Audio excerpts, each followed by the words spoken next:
Hello and thanks for joining me on another episode of hypingtech.com podcast. In today's episode, we're going to be looking at a number of updates, especially around best phones and laptops you can buy in 2023. And we're going to be looking at some news articles around the NES. What does the NES stand for? Network Entertainment System? The original Nintendo. It's 40 apparently. ROG Ally has an SD card reader issue. Nintendo Switch deals, console bundles, and a Mayo Mini Plus, which looks like a Game Boy Plus kind of situation. We're going to be looking at the new iPoop range of phones. When is the iPoop 15 coming out? And a fun Welsh news article from Lad Bible as well. So without any further ado, the first one we're going to look at today is the best phones you can buy in 2023 as voted by on Gizmodo. We have picks for every user, Android or iOS, for inexpensive burners to top of the line flagship smartphones. Normally they have a good article on it, so let's have a look what's going on and what smartphones are coming out. The best all-round phone. Okay, Pixel 7 Pro apparently. If you've already picked a side in Android versus Android fight, you can't go wrong with the Google Pixel 7 Pro. Apple's iPhone 14 Pro. Both devices get you the best Android. So basically get the best, latest phone. Is that what you're telling me? The best Apple phone, iPhone 14. Is that it? I was hoping that they would give me an in-depth article, but that's how it's going on the old Gizmodo site today. How about laptops? The best laptops in 2023? Is that going to be a similar article, Michelle? The best tablets are more capable than ever, but sometimes you just need a full computer. That's why the laptop is still very much alive. What we got? Best overall laptop, MacBook Air with M2. Apparently M3 it's on the way out.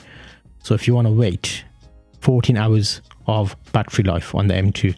What about a normal Apple MacBook Pro 14 inch? Okay, so it seems to be mainly Apple. Best Windows laptop, Asus ZenBook S13. Okay, Asus, I've got an Asus PC. Normally the Dell XPS 13 is a strong contender for this category, but that line failed to impress us this year.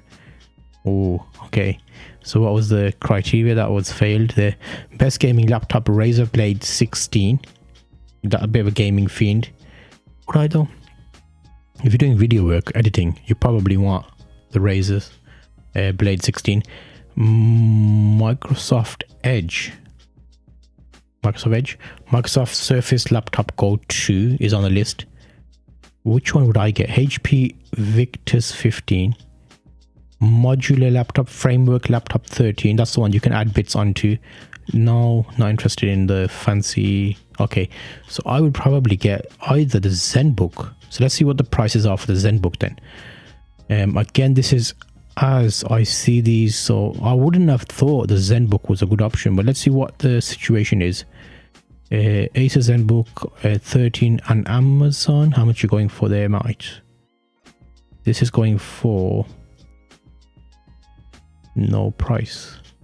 Okay, about Vivo Pro ZenBook, £859.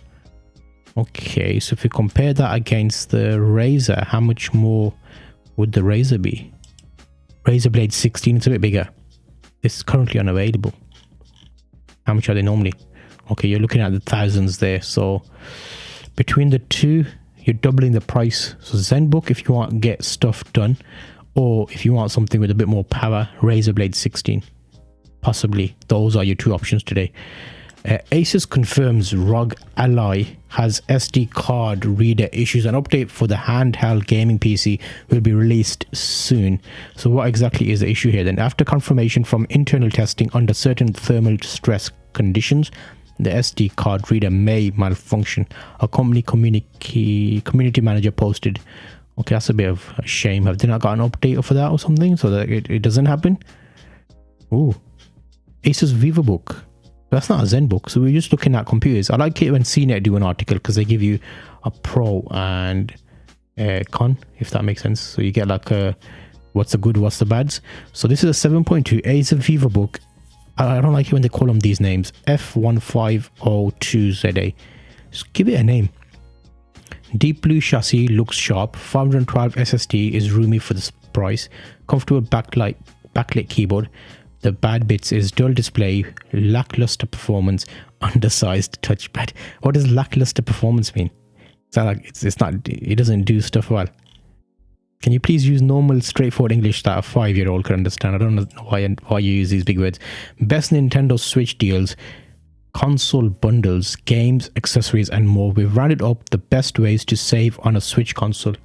But discounted games, accessories, is Switch the way to go? You know, would you get a Switch? Is that where the party is? Console-wise? I'm not really a big game person, to be honest with you. Give me a game of chess any day. Mio Mini Plus review, a reminder that bigger isn't always better. This looks like a Game Boy ripoff. Finding the new Mio Mini Plus is a lot easier than its sold out predecessor, but it is the retro handheld you should actually buy. Really? Oh, you can get it on Amazon. How much is that going for then? £95, not bad. What kind of games can you play on it? This is a reinsurgence of basically price $67, a larger version of the last year's Mio Mini. The larger size makes the Mio Mini Plus more comfortable to hold and play, especially if you have large hands. Dislike, the larger screen does not look great compared to the other handhelds in this price range. Oh, right, okay. It's a bit, yeah, it's like a portable. You can play games on your mobile phone. I don't understand why you would. Okay, but it seems to be that's the way things are going. The NES, at 47 ways it changed the gaming world forever. From Mario to movies, Nintendo's first home console had an oversized impact.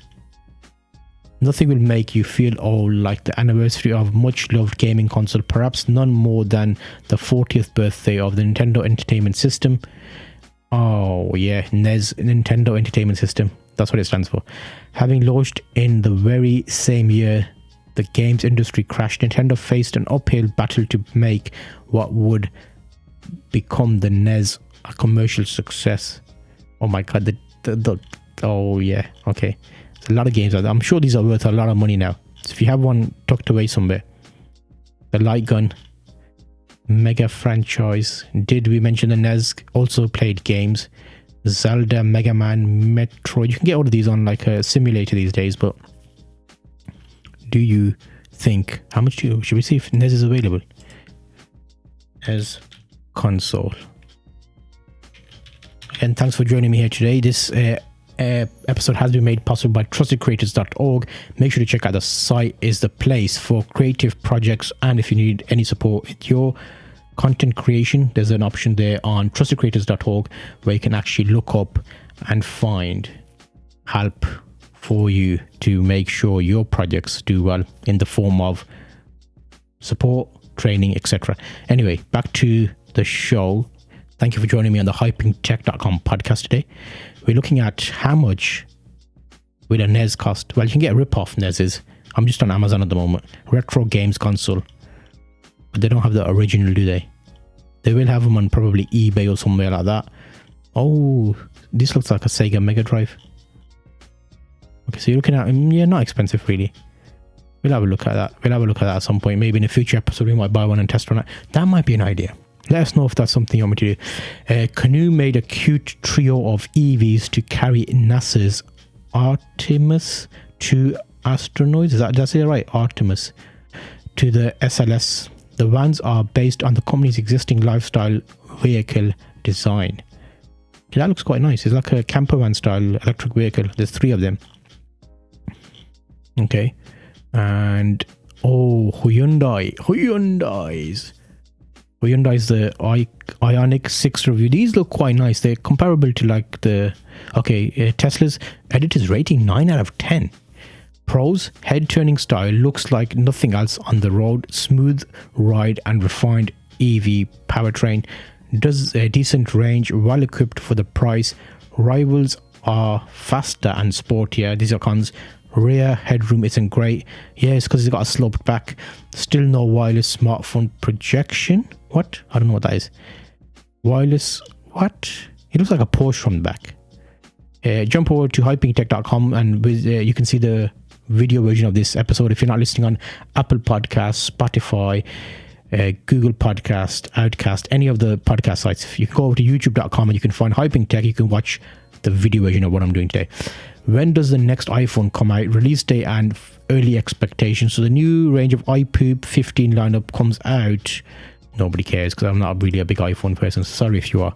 A woman wakes up with a Welsh accent after quitting her job despite never going to Wales. Can I hear this? So, I'm going to try this. Is there any neurologists out there that want to work with me? Is there any neurologists that want to work out what's going on up here in my brain? I've got functional neurological disorder. I've got video diaries of everything for the last year and a half. And I've woke up Welsh 6 weeks ago. Something isn't right up there. And I want you to figure out what's going on. Please. I'm not the only person that's suffering. There's many people suffering. What? Is this a genuine thing? An English woman who woke up one morning with a Welsh accent despite not being Welsh has appealed for help from medical professionals to explain what has happened to her. That is insane. Thank you for joining me today. That has been hypingtech.com podcast. You will see another episode of the podcast here, and I'll catch up with you soon. See you in the next episode.